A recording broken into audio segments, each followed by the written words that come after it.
Okay guys, so today we're going to be repairing this lamp that we have at our house. It had gotten knocked over, and over time the switch stopped working altogether. So we went to Walmart, bought this lamp switch here for about $2.50 there, and now we're going to install it.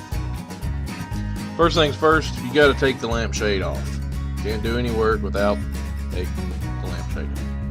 And the base there, that's just a little sticker type thing on the bottom. We just pulled that off and untied the cord. That's just to hold the cord in place.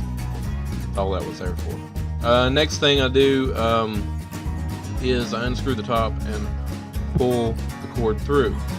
With it untied, it will actually pull out fairly easily there. Nothing holding it in place there. And then I take the old switch apart.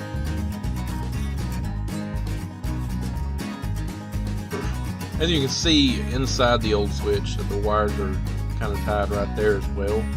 All this is to help keep all the fixture parts and pieces from pulling apart, pulling out, the wires from pulling out and everything. And I just cut those off. Just keep in mind you need to know which is the positive, which is the negative on your cords. On the new lamp socket here, I'm going to go ahead and open that and take the rest of the old one off. Next, I have to strip the end of the wires. I just use pliers for this. If you got wire strippers, that would probably work a little better. I stripped both of those wires off at the end.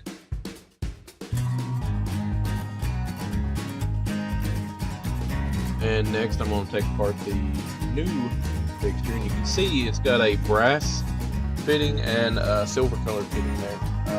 The brass is for the positive and the silver for the negative. I feed the wires through the base there and go ahead and screw that onto the top of the lamp. And on this one, there is also a screw on the side. I went ahead and screwed that in too, just to hold it in place a little bit more. And then I loosened the screws on the switch itself too, just to prepare it for the wire.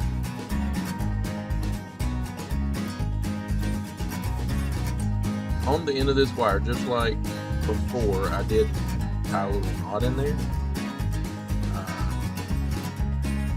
Again, to keep it from pulling loose from where I connect it and from pulling through and that kind of stuff. Boy, hopefully the lamp will take a little bit of abuse anyway. And then we just screw the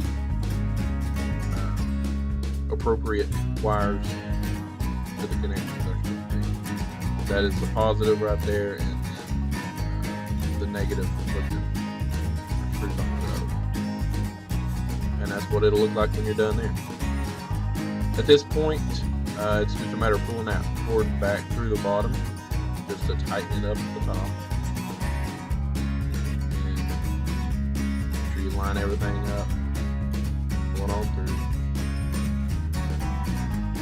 And then after that, we'll just screw on the top of the new lamp switch.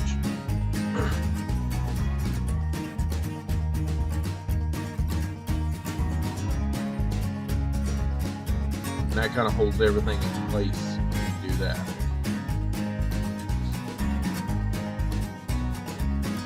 The only tools I used for this was literally just the pair of pliers with the wire cutters on it and a screwdriver.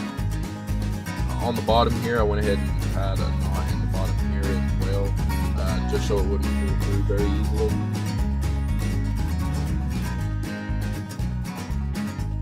That keeps it from moving either way. After that, this build's pretty well done.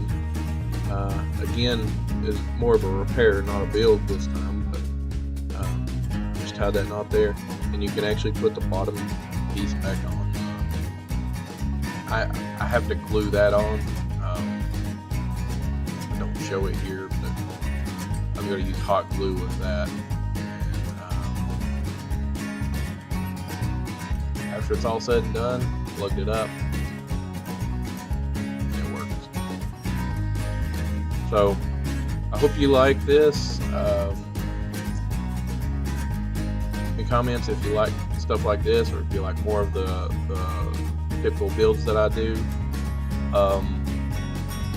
Please subscribe to the channel.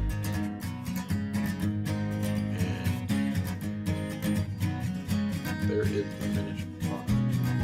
Let's get that shade on. Thanks to Eli for filming this video for me. But give me likes, comments, and subscribe, and share this video for me. Thanks, guys.